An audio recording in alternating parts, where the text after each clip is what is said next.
സ്നേഹിതരെ, സല്യൂട്ട്. കനകം മൂലം കാമിനി മൂലം എന്നൊരു ചൊല്ലില്ലേ? അതുപോലെ തന്നെ പോലീസിലും പറയാറുണ്ട്, എന്ത് കുറ്റകൃത്യം നടന്നാലും ഒന്നുകിൽ കനകം, പണം അല്ലെങ്കിൽ പെണ്ണ, ഇത് രണ്ടും ആണ് അതിനകത്ത് ഏറ്റവും മുഖ്യമായിട്ടുള്ള കാരണം ഒരു കുറ്റകൃത്യം നടക്കാനെന്ന്. എന്നാൽ എൻ്റെ അനുഭവത്തിൽ എനിക്ക് അതിനേക്കാളും ഉപരിയായി മറ്റൊരു കാരണവും കൂടെ പലപ്പോഴും തോന്നിയിട്ടുണ്ട്. അതാണ് ലഹരി, മദ്യത്തിൻ്റെ ലഹരി. ഞാനും വ്യാജമദ്യവും തമ്മിൽ ഒരു നിരന്തരമായിട്ടുള്ളൊരു പോരാട്ടം നടക്കുന്ന പോലെയും പലപ്പോഴും എനിക്ക് തോന്നിയിട്ടുമുണ്ട്. സ്ത്രീകൾ എന്നെ ഫോണിൽ വിളിച്ചിട്ട് വ്യാജമദ്യത്തിൻ്റെ കുറേ കാര്യങ്ങൾ പറയും. ഇന്ന കടയിൽ അല്ലെങ്കിൽ ഇന്ന കള്ളു ഷോപ്പിൽ ചാരായം അനധികൃതമായിട്ട് വിൽക്കുന്നു, അല്ലെങ്കിൽ ഞങ്ങളുടെ അടുത്ത വീട്ടിലെ ആൾ ചാരായം വാറ്റ് നടത്തുന്നു എന്നൊക്കെ പറഞ്ഞ് ഇങ്ങനെ കഥകൾ പറയാറുണ്ട്. അതൊക്കെ ഞാൻ അന്വേഷിക്കുകയും എൻ്റെ കഴിവിൻ്റെ പരമാവധി കുറേ കാര്യങ്ങൾ പിടിക്കുകയൊക്കെ ചെയ്തിട്ടുള്ളത് കൊണ്ടായിരിക്കും. അത് പത്രത്തിലൂടെ വരുമ്പോൾ വീണ്ടും വീണ്ടും ആളുകൾ വിളിക്കുമല്ലോ, ഒരു വിശ്വാസം കൂടുന്നത് കൊണ്ട്. ആലപ്പുഴ ജില്ലയിൽ എനിക്ക് ഇതുപോലെ അനധികൃത മദ്യത്തെക്കുറിച്ചുള്ള വിവരം കിട്ടുന്ന സമയത്ത് ചാരായ നിരോധനം വന്നിട്ടില്ല. 95 കാലയളവിൽ, 95ൻ്റെ അവസാന കാലയളവിലുള്ള കാര്യമാണ് ഞാൻ പറയുന്നത്. ചാരായ നിരോധനം കൊണ്ടുവന്നത് 1996-ലായിരുന്നു. അപ്പോൾ അതിന് തൊട്ട് മുമ്പുള്ള സമയത്തെ കഥകളാണ്. ഓഫീസിലിരിക്കുമ്പോൾ ഒരു കോൾ എനിക്ക് വരികയാണ്. ഒരു സ്ത്രീയാണ് വിളിച്ചത്. എന്നിട്ട് പറഞ്ഞു, ഞാൻ എൻ്റെ മകന് ഫോൺ കൊടുക്കാം എന്ന് പറഞ്ഞ അവർ മകന് ഫോൺ കൊടുത്തു. അപ്പോൾ മകൻ പറഞ്ഞു, ഞങ്ങളുടെ തൊട്ടടുത്ത വീട്ടിൽ വലിയൊരു പറമ്പുണ്ട്, ആ പറമ്പിൽ കുറേ നാളായിട്ട് ഇങ്ങനെ വണ്ടികൾ വരികയും ഇറങ്ങുകയും പോകുന്നത് കണ്ട് ഞങ്ങൾ നോക്കിയപ്പോൾ ഭയങ്കര സ്മെല്ലുമാണ് അവിടെ നിന്ന് വരുന്നത്. അപ്പോൾ ചാരായം ഒരുപാട് അവിടെ സൂക്ഷിച്ചു വെച്ചിട്ടുണ്ട്. അത് അനധികൃത ചാരായമാണ്. അപ്പോൾ അത് പറമ്പിൽ പലയിടത്തായിട്ട് അവരിങ്ങനെ വെച്ചിട്ടുണ്ട്. അപ്പോൾ ഒന്ന് ആരോടും, പോലീസുകാർക്കൊക്കെ അവർ കൈക്കൂലിയൊക്കെ കൊടുക്കുന്നുണ്ട്. അപ്പോൾ അതുകൊണ്ട് മാഡം ഒന്ന് നേരിട്ട് വന്ന് നോക്കാമോ എന്ന് ചോദിച്ചു. വ്യക്തമായിട്ടുള്ള വിവരമാണ്. പലപ്പോഴും ഞാനിങ്ങനെ ഇതുപോലെ ഒളിച്ചു വെച്ചിട്ടുണ്ടെന്നൊക്കെ പറഞ്ഞ് പോയി നോക്കുമ്പോൾ കിട്ടാറില്ല, കാണാറില്ല. കാരണം നമ്മൾ എവിടെയാണെന്ന് ഒരുപാട് സമയം എടുക്കും. ഇങ്ങനെ നമ്മൾ ഒളിച്ചു വെച്ചിട്ടുള്ള വീടിൻ്റെ എവിടെയാണ് എന്നൊന്നും അറിയാൻ വലിയ പ്രയാസമാണ്. അപ്പം സാധാരണ ചാരായം ഒക്കെ പിടിക്കാറുള്ളത്, അല്ലെങ്കിൽ കള്ളവാറ്റി പിടിക്കാറുള്ളത് സ്പിരിറ്റ് ലോറികൾ അനധികൃതമായിട്ട് പോകുമ്പോഴോ അല്ലെങ്കിൽ എവിടെയെങ്കിലും സൂക്ഷിച്ച് ഏതെങ്കിലും ചാരായ കടകളോ കള്ളു ഷോപ്പുകളോ ഒക്കെ കേന്ദ്രീകരിച്ച് ആവശ്യമില്ലാതെ കൂടുതൽ ചാരായം വെച്ചിരിക്കുന്നത് കൊണ്ടോ അതൊക്കെ കാണുമ്പോഴാണ് പിടിക്കാറുള്ളത്. വീടുകൾ അങ്ങനെ റീഡ് ചെയ്ത് പിടിക്കുന്നത് ഒരു സമ്പ്രദായം ഉണ്ടായിട്ടില്ലായിരുന്നു. പക്ഷെ എന്തായാലും ഞാൻ വിചാരിച്ചു നോക്കാം എന്ന് വിചാരിച്ച് ഞാൻ പോലീസുകാരെ ഒക്കെ കൂടെ കൂട്ടി, എന്തായാലും അവിടെയുള്ള സബ് ഇൻസ്പെക്ടറും ഒക്കെ അതിനകത്ത് പങ്കാളിയാണെന്ന് പറഞ്ഞുകൊണ്ട് ഞാൻ വേറെ കുറേ ഓഫീസേഴ്സിനെയൊക്കെ വിളിച്ചുകൊണ്ട് സ്ഥലത്ത് പോയി. കുറച്ച് അകത്തോട്ട് കയറണം. ഒരു വെള്ളത്തിന്റെ സൈഡിലുള്ള ഒരു വലിയ പറമ്പാണ്, ഒരുപാട് സ്ഥലമുണ്ട്, ഒരു കൊച്ചു വീടുമുണ്ട്, ഒരു സാമാന്യം ഭേദപ്പെട്ട ഒരു വീടാണ്.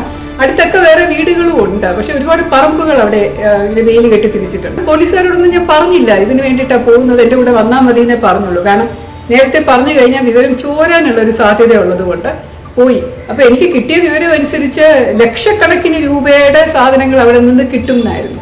അപ്പോൾ ലക്ഷം എന്നൊക്കെ പറയുന്നത് ആ സമയത്ത് നല്ല ഒരു തുകയായിരുന്നു. അപ്പൊ അതുകൊണ്ട് സർക്കാരിന്റെ അത്രയധികം നികുതി വെട്ടിച്ചുകൊണ്ട് ചെയ്യുന്ന ഒരു പ്രവൃത്തി ആയതുകൊണ്ട് പിടിച്ചാൽ ജനങ്ങൾക്ക് ഗുണം കിട്ടുമല്ലോ എന്ന് വിചാരിച്ചാണ്. കൂടാതെ വ്യാജമദ്യം എന്ന് പറയുന്നത് ഒരുപാട് ബുദ്ധിമുട്ടുകൾ ഉണ്ടാക്കുന്നുണ്ട്. ചില ആൾക്കാർക്ക് അത് വേറൊരിടത്തും കിട്ടാതെ വരുമ്പോൾ കുറച്ച് ലാഭത്തിന് ഇതുപോലെയുള്ള വാറ്റ് കേന്ദ്രങ്ങളിൽ നിന്ന് കിട്ടുമ്പോൾ അതൊക്കെ വാങ്ങിച്ച് കുടിച്ച് ചിലപ്പോൾ ശരീരത്തിന് അസുഖം വരും, ചിലപ്പോൾ കണ്ണ് കാണാതാവുമ്പോൾ ചിലർ മരിക്കും. അപ്പൊ അങ്ങനെയുള്ള ഒരുപാട് സമൂഹത്തിൽ ദ്രോഹം ഉണ്ടാക്കുന്നുണ്ട്.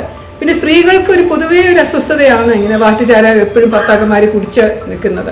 ഞങ്ങൾ വീടൊക്കെ പരിശോധിച്ചപ്പോൾ കുറച്ച് ആൾക്കാർ, പോലീസ് ചെല്ലുമ്പോൾ ആൾക്കാർ കൂടുമല്ലോ, അങ്ങനെ കുറെ ആൾക്കാർ കൂടിയപ്പോൾ ആൾക്കാരും കൂടെ ഞങ്ങളുടെ കൂടെ തിരയാൻ കുറച്ച് പേര് സഹായിച്ചു. അപ്പൊ എനിക്ക് വലിയ വിസമ്മതമായിരുന്നു ഇങ്ങനെ ജനങ്ങളെ കൊണ്ട് തിരയിക്കുന്നത്. പക്ഷെ എന്നാലും അവരും കൂടെ ചേർന്നു. അപ്പൊ അതിനിടയിൽ കൂടെ ഒരാള് എൻ്റെ അടുത്തൊരു പയ്യൻ എൻ്റെ അടുത്ത് വന്ന് വളരെ രഹസ്യമായിട്ട് വന്ന്, മാഡം ആ കുളത്തിന്റെ അടിയിലൊന്ന് പരിശോധിക്കണം എന്ന് പറഞ്ഞു. അപ്പൊ നോക്കിയപ്പോൾ വലിയൊരു കുളമാണ്. ആ വീട്ടുകാർ പറഞ്ഞ് ഞങ്ങൾ മീൻ വളർത്തുന്ന കുളമാണ്, വല്ലപ്പോഴും ഇറങ്ങി കുളിക്കാറുണ്ട്. അപ്പൊ കുളത്തിന്റെ ഒരു ഭാഗം ചെന്ന് അതിന്റെ ബാക്ക് വാട്ടേഴ്സിൽ ചേരുന്നുമുണ്ട്. അപ്പൊ അതുകൊണ്ട് മീൻ നല്ലപോലെ വളരുമെന്ന് പറഞ്ഞു. അപ്പൊ ഞാൻ പറഞ്ഞു, ശരിയെന്ന് നമുക്ക് കുളവും കൂടെ തപ്പാം. വേറെ അടുത്തൊന്നും കിട്ടിയില്ല, വീട്ടിലെ പരിസരത്തുനിന്ന്, അല്ലെങ്കിൽ കുഴിക്കണം JCB ഒക്കെ കൊണ്ടുവന്ന്. അവിടെ മണൽ പോലൊരു സ്ഥലമാണ്. അപ്പം കുളവും കൂടെ നോക്കാമെന്ന് പറഞ്ഞ് ഞാൻ ആളുകളെ കൊണ്ട്, കുറച്ച് പോലീസുകാരെ കൊണ്ട് ഞാൻ പറഞ്ഞു, കുളത്തിലൊന്ന് ഇറങ്ങി നോക്കാമോ എന്ന് ചോദിച്ചു. അപ്പോൾ അവർക്ക് ആർക്കും യൂണിഫോം നനയുന്നത് ഇഷ്ടമില്ല, ഷൂസും യൂണിഫോമും ഒക്കെ അല്ലേ. അപ്പോൾ കുളത്തിലിറങ്ങി എല്ലാം നനയുമല്ലോ.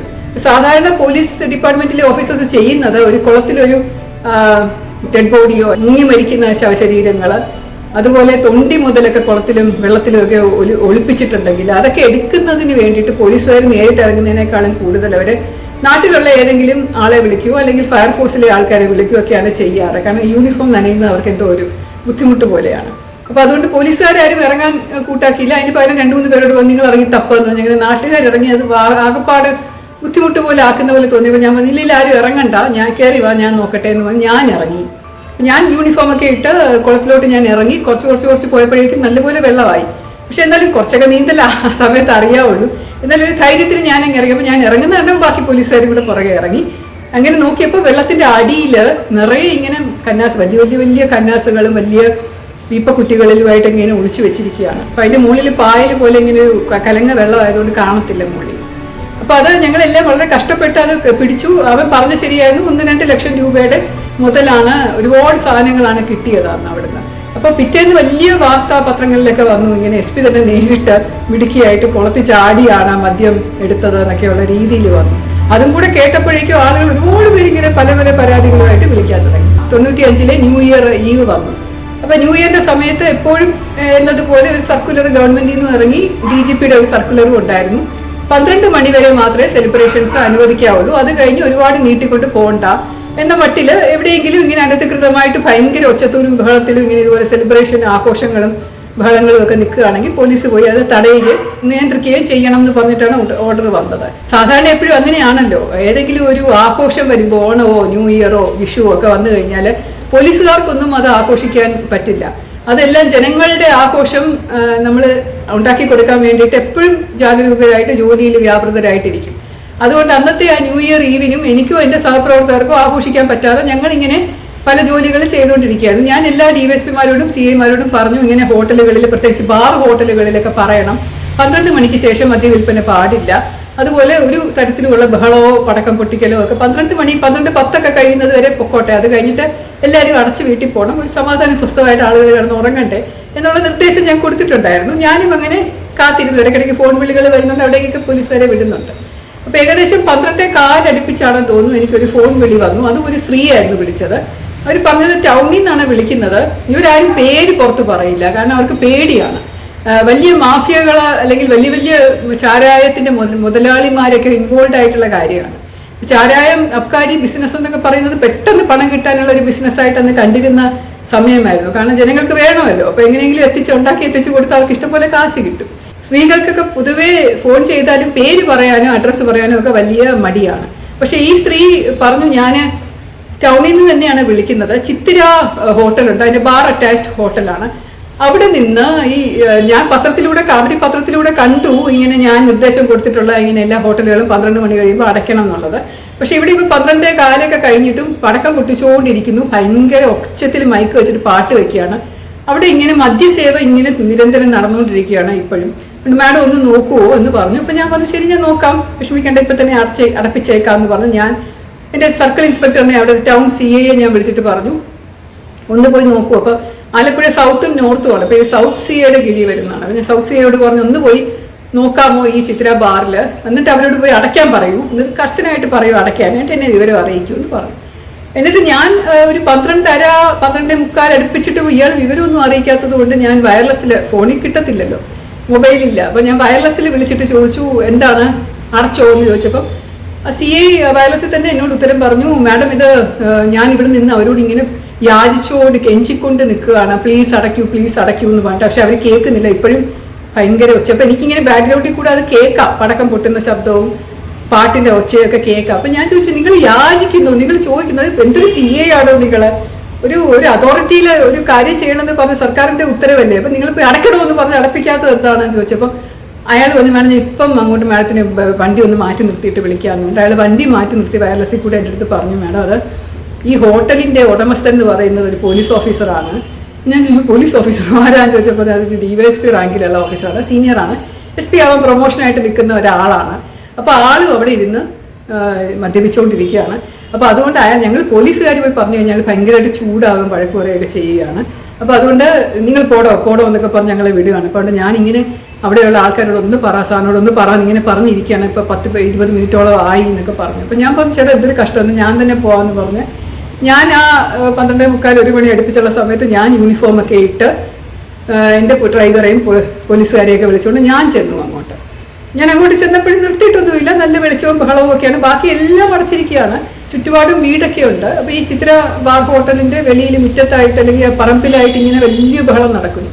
അപ്പോൾ ഞാൻ അവിടെ കയറി ചെന്നു. ഞാൻ ചോദിച്ചു, ആരാണ് ഈ DSP എന്ന് ചോദിച്ചു. ഇത് അദ്ദേഹം അവിടെ ഇരിക്കുന്നുണ്ടോ എന്ന് പറഞ്ഞു. നോക്കുമ്പോൾ കുറേ അവിടുത്തെ VIP മാരും ഒക്കെ ആയിട്ട് അയാൾ ഇരുന്ന് അപ്പോഴും കുടിച്ചുകൊണ്ടിരിക്കാൻ വലിയ ബഹളമൊക്കെയാണ്. ഭക്ഷണമൊക്കെ കഴിച്ചുകൊണ്ട് തീരുന്ന സമയമേ ആയിട്ടുള്ളൂ. അപ്പോൾ ഞാൻ ചെന്ന് പറഞ്ഞു, 12 മണി വരെ ഇവിടെ പാടുള്ളൂ, ഇപ്പോൾ അത് കഴിഞ്ഞിട്ട് 3/4 മണിക്കൂറും കഴിഞ്ഞിരിക്കുന്നു, നിങ്ങൾ എത്രയും പെട്ടെന്ന് നിർത്തി വെച്ചിട്ട് സ്റ്റോപ്പ് ചെയ്തിട്ട് പാട്ട് സ്റ്റോപ്പ് ചെയ്ത് വെടിക്കെട്ട് സ്റ്റോപ്പ് ചെയ്ത് നിങ്ങളുടെ മദ്യപാനം സ്റ്റോപ്പ് ചെയ്തിട്ട് വീട്ടിൽ പോയി കിടന്ന് ഉറങ്ങാൻ പറഞ്ഞു.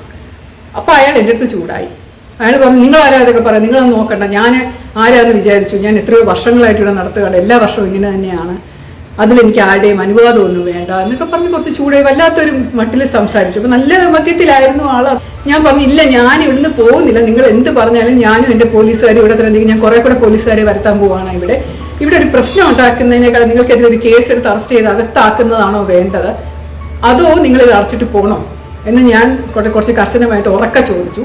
ഞാൻ എൻ്റെ പോലീസുകാരോട് പറഞ്ഞിട്ട് പറഞ്ഞാൽ മൈക്ക് ഓഫ് ചെയ്യാൻ പറയണം, വെടിക്കെട്ട് നിർത്തി വയ്ക്കാൻ പറയുന്നത്. ഞാൻ രണ്ടും ഞാൻ ചെയ്യുകയും ചെയ്തു. പക്ഷെ മദ്യപാനം ഇവരുടെ കൺട്രോളിലല്ലേ, അതെനിക്ക് നിർത്താൻ പറ്റില്ലല്ലോ. അപ്പോൾ എന്തായാലും അയാളത് പറഞ്ഞ് ഞാൻ കർശനമായിട്ട് ഇതൊക്കെ ചെയ്ത് കഴിഞ്ഞ് പിടിച്ച് ബലമായിട്ട് ആളുകളെയൊക്കെ പുറത്തിറക്കി എല്ലാവരും ഇറങ്ങണം, ഇപ്പോൾ വീട്ടിൽ പോയി എല്ലാവരും പറഞ്ഞിട്ട് ഇവിടെ ഹോട്ടലിൽ താമസിക്കുന്നവർ മാത്രം താമസിച്ചാൽ മതി, സെക്യൂരിറ്റി കഥ അടക്കി ഗേറ്റ് അടയ്ക്കുന്നു പറഞ്ഞാൽ എല്ലാം ചെയ്തിട്ടാണ് ഞാൻ തിരിച്ചു വന്നത്. 2 മണി കഴിഞ്ഞ് ഞാൻ വീട്ടിലെത്തിയപ്പോൾ.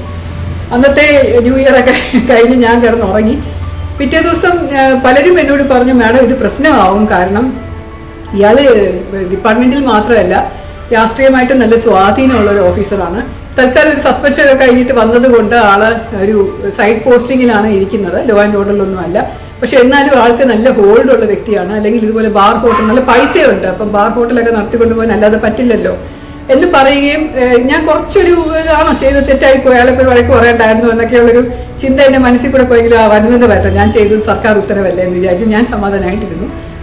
പിറ്റേ ദിവസം 2-ാം തീയതിയത്തെ ന്യൂസ് പേപ്പറിൽ ഇത് വലിയ മുഖ്യ വാർത്തയായിട്ട് എല്ലാ പത്രങ്ങളും കവർ ചെയ്തു ആലപ്പുഴയിൽ. അതായത് ഞാൻ നേരിട്ട് പോയി CIക്ക് ചെയ്യാൻ പറ്റാത്തത് അല്ലെങ്കിൽ DYSPക്ക് ചെയ്യാൻ പറ്റാത്ത കാര്യം SP തന്നെ മിടുക്കിയായിട്ട് നേരിട്ട് പോയി ചെയ്തു, അത് വലിയ കാര്യം, നാട്ടുകാർക്കൊക്കെ സമാധാനമായി, അവിടെ എല്ലാവർക്കും സുഖമായിട്ട് ഉറങ്ങാൻ പറ്റിയത് 2 മണിക്ക് ശേഷമാണ് എന്നൊക്കെയുള്ള മട്ടിൽ വാർത്തയൊക്കെ വന്നു. അപ്പോൾ വാർത്ത വന്നു കഴിഞ്ഞപ്പോൾ ആൾക്കെതിരെ ഒരു അന്വേഷണമൊക്കെ ഓർഡർ ചെയ്തിരുന്നു. ഞാനൊരു റിപ്പോർട്ടൊക്കെ എഴുതി ഡിപ്പാർട്ട്മെന്റിൽ കൊടുത്തു, ഇങ്ങനെ ഒരു സംഭവം നടന്നു എന്ന് പറഞ്ഞിട്ട്.